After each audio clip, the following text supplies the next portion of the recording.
Friends, welcome in our YouTube channel Sahaja classes. तो आज की वीडियो में हम अपना फर्स्ट चैप्टर, जो जैसा कि मैंने पिछली वीडियो में बताया था, क्लास 8 की बुक का फर्स्ट चैप्टर क्या है, परिमेय संख्याओं पर संक्रियाएं, ये स्टार्ट करेंगे। लेकिन इससे पहले हम देख लेते हैं कि इस चैप्टर में हम किस किस टॉपिक पर डिस्कस करेंगे। तो हमारा फर्स्ट टॉपिक है परिमेय संख्याओं पर योग, अंतर एवं गुणा की संक्रियाएं तथा गुणधर्म। परिमेय संख्याओं के योग पर गुणा का वितरण नियम, 1 तथा 0 परिमेय संख्या के रूप में तथा इनके प्रगुण, परिमेय संख्या का योगात्मक प्रतिलोम एवं गुणात्मक प्रतिलोम। फिफ्थ वन इज किसी परिमेय संख्या में परिमेय संख्या से भाग, परिमेय संख्या का निरपेक्ष मान, दो परिमेय संख्याओं के मध्य परिमेय संख्याओं का समावेशन, परिमेय संख्या को दशमलव परिमेय संख्या के रूप में तथा दशमलव को परिमेय संख्या के रूप में व्यक्त करना। ठीक है, आप चाहे तो इसका शॉर्ट स्क्रीन भी ले सकते हैं। ओके, तो अब हम अपना फर्स्ट टॉपिक स्टार्ट करेंगे। फर्स्ट टॉपिक क्या है हमारा, परिमेय संख्याओं पर योग, अंतर एवं गुणा की संक्रियाएं तथा गुणधर्म। ठीक है, तो अब हम ये टॉपिक स्टार्ट करने से पहले जो लास्ट वीडियो में हम लोगों ने पढ़ा था उस पर एक बार नजर डाल लेते हैं, हल्का सा रिवाइज कर लेते हैं उसे हम। पिछली वीडियो में हमने पढ़ा था प्राकृतिक संख्या। ठीक है, प्राकृतिक संख्या किसे कहते हैं, जो हम लोग बचपन से पढ़ते आ रहे हैं, 1 2 3 4, ये हमारी क्या हो गई, प्राकृतिक संख्या। इसे काउंटिंग नंबर भी कहते हैं। पूर्ण संख्या, पूर्ण संख्या हमारी 0 से स्टार्ट होती है, 0 1 2 3 इनफाइनाइट तक जाती है। पूर्णांक संख्या हमारी कितने प्रकार की होती है, 2 प्रकार की। वेरी गुड, धनात्मक पूर्णांक संख्या और ऋणात्मक पूर्णांक संख्या। तो इसमें हमारा ऋणात्मक संख्या भी आ जाती है और 0 तो रहता ही है। 1 2 3 ये क्या है, हमारी धनात्मक संख्याएं, ये भी आ जाती है। अब जो बच्चों को ज्यादातर कंफ्यूजन होती है भिन्न और परिमेय संख्या, मुझे पता है आप लोगों को अभी भी क्लियर नहीं हुआ होगा। एक बार उस पर भी उसे भी रिवाइज कर लेते हैं। कुछ बच्चों को उनमें डाउट रहता है, काफी कंफ्यूज रहते हैं। जैसे मैंने क्या बताया था, भिन्न में मैंने बताया था कि भिन्न को P बाई Q के रूप में लिखा जा सकता है, जहां पर P और Q हमारा क्या होते हैं, प्राकृतिक संख्याएं होते हैं। लेकिन कुछ बच्चों के दिमाग में आता है, मैम मैंने तो पढ़ा था कि भिन्न को P बाई Q के रूप में लिख सकते हैं, P तो हमारा प्राकृतिक संख्या रहेगी और Q is not equal to 0 रहेगा। ठीक है, P हमारा प्राकृतिक संख्या हुआ। अक्सर ये बच्चे क्वेश्चन करते हैं, मैम कि हमने तो पढ़ा है कि भिन्न में जो है P बाई Q रहता है, P प्राकृतिक संख्या रहती है और Q is not equal to 0। आपने पढ़ाया है भिन्न को P बाई Q के रूप में लिखा जा सकता है और P और Q हमारा दोनों ही प्राकृतिक संख्या होती है, तो ये कैसे हुआ। ठीक है, तो अब इसे भी आपकी इस डाउट को भी क्लियर कर देते हैं। अब देखिए आप, हम आपकी इस डिफिनेशन को ही लेकर चलते हैं। P हमारा प्राकृतिक संख्या 3 हो गया। ठीक है, ये 3 हमने प्राकृतिक संख्या ले ली। अब Q हम 0 नहीं ले सकते हैं, इसके अलावा हम और दूसरी संख्या ले लेते हैं -4। तो इस डिफिनेशन के अकॉर्डिंग तो ये हमारा क्या होना चाहिए, भिन्न होना चाहिए, पर ऐसा नहीं है। ठीक है, अब ऐसा क्यों नहीं है इसे समझिए। अगर हम अंश और हर में -1 का गुणा कराते हैं तो हमें क्या प्राप्त होगा, माइनस और इसका गुणा हुआ तो -3 आ गया और ये हमारा +4 हो गया। अब बताइए, ये P हमारा प्राकृतिक नंबर कहाँ से रह गया, ये तो हमारा प्राकृतिक नंबर है नहीं, है ना।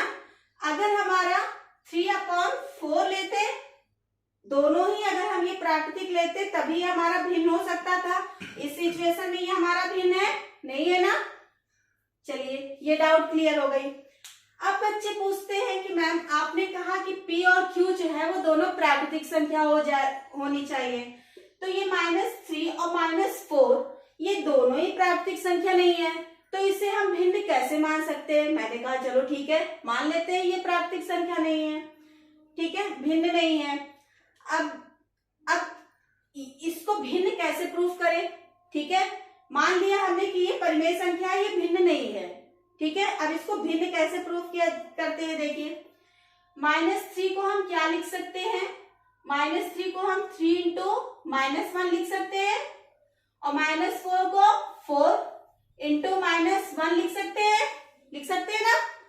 अब हमने -1 और -1 को कैंसिल कर दिया, तो ये क्या हो गया? 3/4, और 3/4 दोनों ही प्राकृतिक संख्या है, तो क्या हो गई? भिन्न।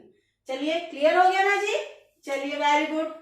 अब ये क्लियर हो गया। अब हम अपना फर्स्ट टॉपिक स्टार्ट करते हैं, ठीक है। अब फर्स्ट टॉपिक हमारा है परिमेय संख्याओं पर योग, अंतर एवं गुणा की संक्रियाएं तथा गुणधर्म। अब बच्चे पढ़ना तो स्टार्ट कर देते हैं, लेकिन उन्हें संक्रियाएं और गुणधर्म क्या होता है इसका मतलब ही नहीं पता रहता है ना। तो हमें पूरा एकदम समझते हुए अच्छे से टॉपिक्स को पढ़ना है। तो पहले हम ये समझ लेते हैं संक्रियाएं। ये संक्रियाएं क्या होती है? ठीक है, संक्रियाएं मतलब संग क्रियाएं। जैसे हम लैब में आपने अपनी दीदी या बड़े भाई बहनों को देखा होगा, कभी लैब में देखा होगा प्रैक्टिकल करते हुए, एक केमिकल में दूसरे केमिकल को डालते हैं तो उनके बीच में क्या क्रियाएं होती है ना, देखते हैं।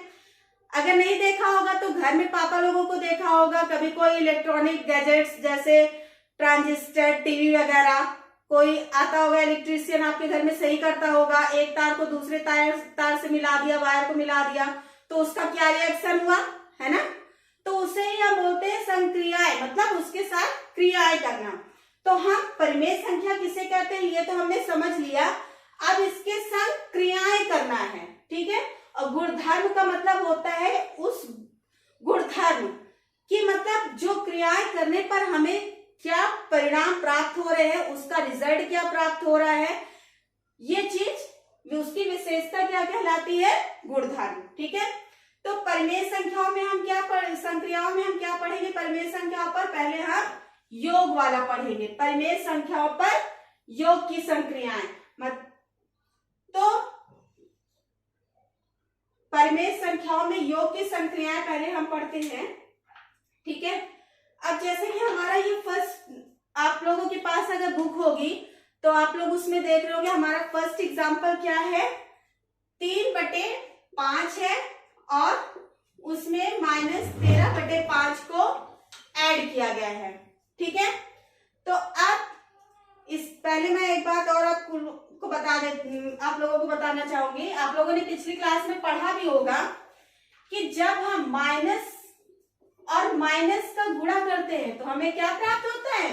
प्लस। नहीं पता हो तो फिर से पढ़ लीजिए आप लोग। प्लस और माइनस का गुणा करते हैं तो माइनस मिलता है, प्लस का गुणा करते हैं तो प्लस मिलता है, माइनस और प्लस का गुणा करते हैं तो माइनस मिलता है, ठीक है। अब ये भी हमने पढ़ा है बोर्ड मास में, याद हो तो ब्रैकेट के आगे अगर कोई चिन्ह रहता है तो गुणा होकर वो क्या होता है, जैसे यहाँ पर ये वाला एग्जांपल ले लेते हैं, ठीक है। तो ये क्या हो जाएगा? प्लस और माइनस का गुणा हुआ, प्लस और माइनस का गुणा हुआ तो क्या आ गया? माइनस। वेरी गुड, -13 आया ना। तो अब यहाँ पर समान हर है। देखिए पहले हम समान हर वाले परिमेय संख्याओं को सॉल्व करके दिखाएंगे, फिर आगे हमारा असमान हर वाले परिमेय संख्याओं का योग भी करेंगे, ठीक है। तो ये हमारी जब परिमेय संख्याओं का हर समान रहता है तो हमने ऐसे लिख दिया, ठीक है।